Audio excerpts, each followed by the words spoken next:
right, I'm going to be honest with you. We're going to have to do the top 10 stories in more detail next Monday when we're back here because the crew, as usual, has overdone it and put so many graphics and so many news articles and so many documents in there that it made the computer crash. Because we've got some tinker toy made on the moon, but the computer we've got. But no, seriously, great job to the crew. Great job to Do, who's been on vacation and has a new nickname, the director. All right, it's Infowars Nightly News, screwing around a bit. It is the final transmission. I might do a few YouTube rants or something over the weekend, but it is the final transmission of 2011. What an incredibly eventful year. And no, I'm not going to cover tonight MSNBC demonizing myself and Ron Paul last night, or the fact that our operation has been in more than 500 mainstream, that means zombie-controlling, prostitute, New World Order, dinosaur, whore media in the last 2 weeks, and that we're absolutely devastating the globalists. I'm not going to get into that today, though I just did in a way. I'm not going to cover as our top 10 stories, even though in many newspapers, the Charlie Sheen story that broke on my show earlier in the year inadvertently is one of the top entertainment stories, if not the number one entertainment stories of the year. We're not going to get into all of that because that's not what we do here. We're about the hardcore intel, the analysis. We're obsessed with reality. And so we do have these top 10 points. And you can argue what story is more important or what story is less important. Quite frankly, I think the buildup to Iran and a huge war that runs from bad to worse, and Ray McGovern, former top CIA analyst, is going to be joining us via video Skype here in a few minutes to break that down. You can debate whether Fukushima is a bigger story or whether the buildup to war with Iran is a bigger story. But Iran hasn't happened yet, so I think it does deserve to be basically where it is on our top 10 list here. But you can certainly debate the placement of these bad boys.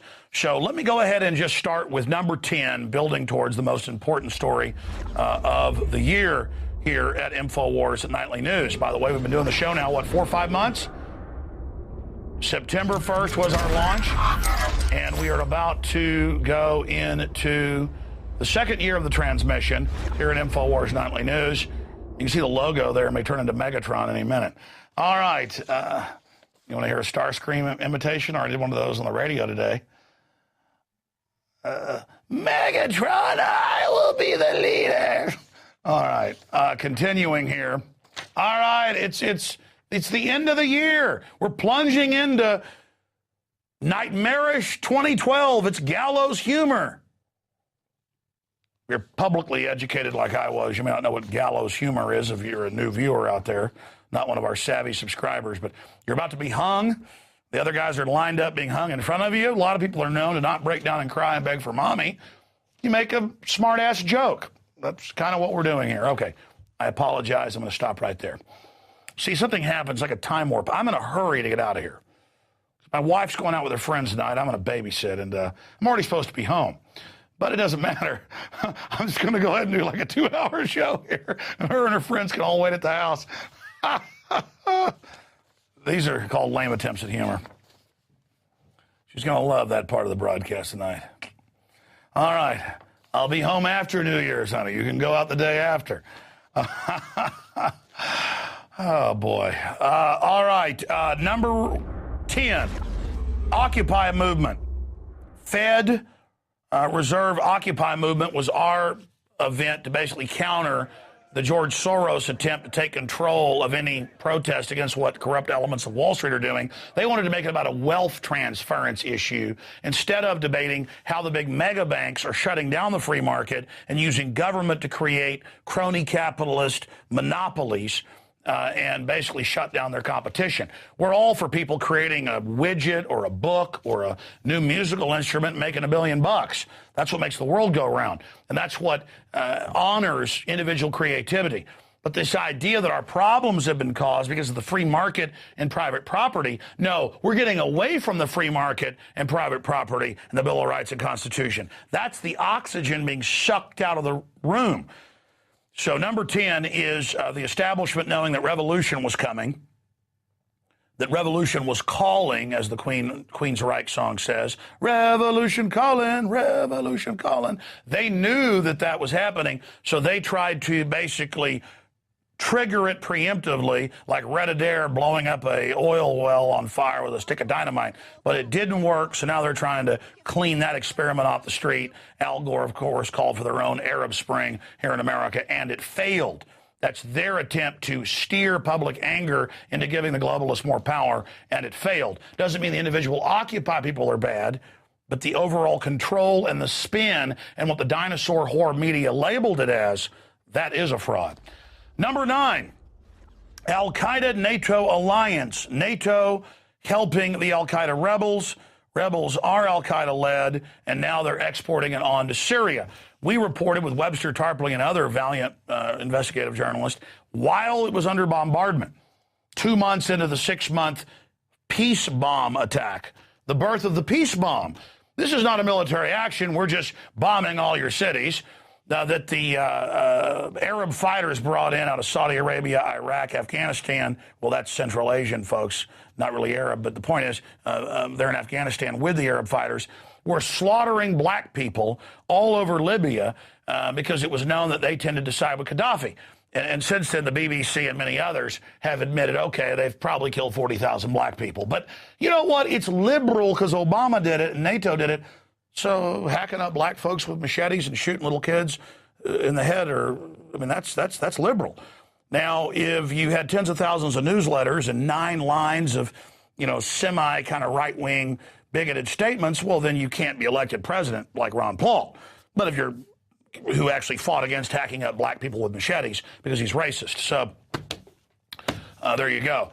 That's all been proven accurate there now that our reporters first told us here on this show from Syria. But hey, being right's a bad thing in the modern age of insanity. What did George Orwell say?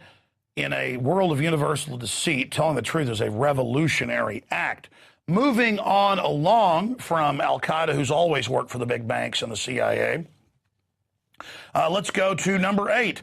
Ron Paul surging in not just Iowa to number 1, but in other states, despite the out-of-control attacks that I already mentioned.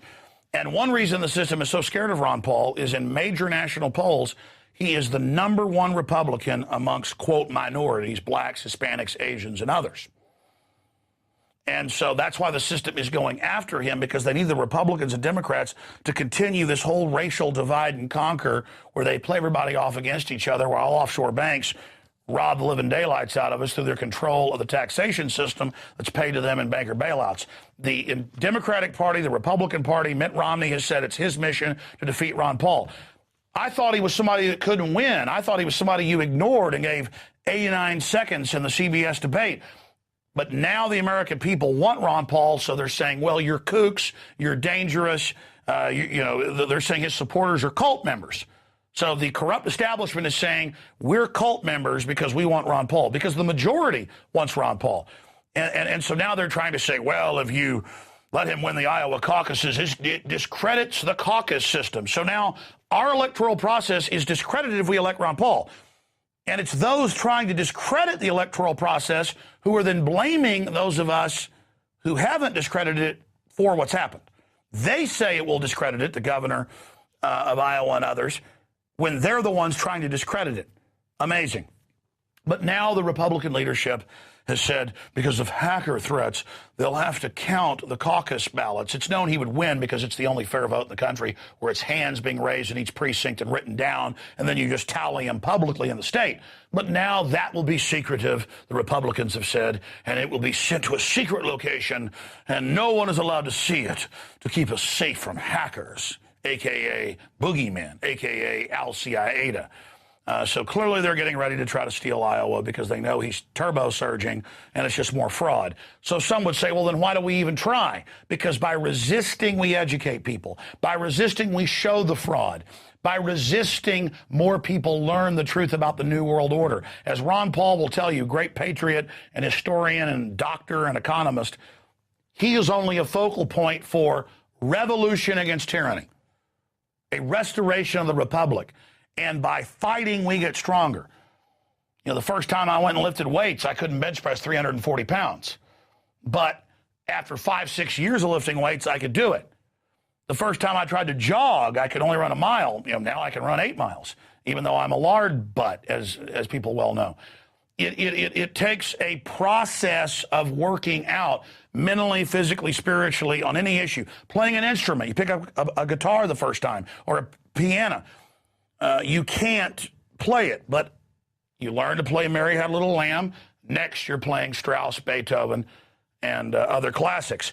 Okay, continuing away from Ron Paul, I didn't cover all the points. It's just that he shows that the resistance is rising and that the dinosaur dying media, that's not mainstream media, that is fraud, globalist, corporate propaganda media, is dying.